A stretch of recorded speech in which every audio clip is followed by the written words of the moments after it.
Chiripo charira chati kokoriko, chitizama chira mukasunga jombo iwe. Magomborero achauya okoko, aungazofa uchikwenya kunge jombo iwe. Unotoshanda kushanda wewe, utakushanda iyazungopembera rapera ere, utakushanda azazotamba kutamba wewe, utakushanda ngazungorota otamba ere, utakushanda ere, utakushanda ere, utakushanda ere, utakushanda ere, utakushanda one vamwe vari joni namo aungaigoni kutsvaka mari kunge njani vanotoshua zviri nani newewo pinda pamamonya ipapo namo ine naro mwanangu kura uone uchiri bofu bodo aunganyari miramira aunga ushai muri isafe nenzara isafara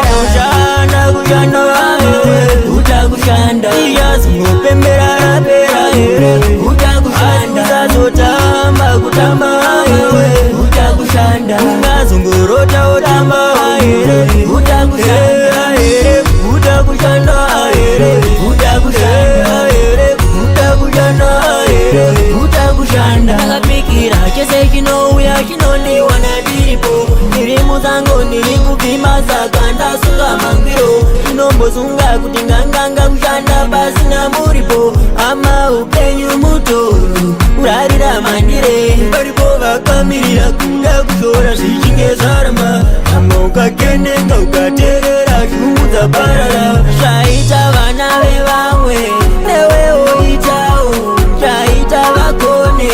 itandozvidawo vamwe vachati unofema asi uzachinjuma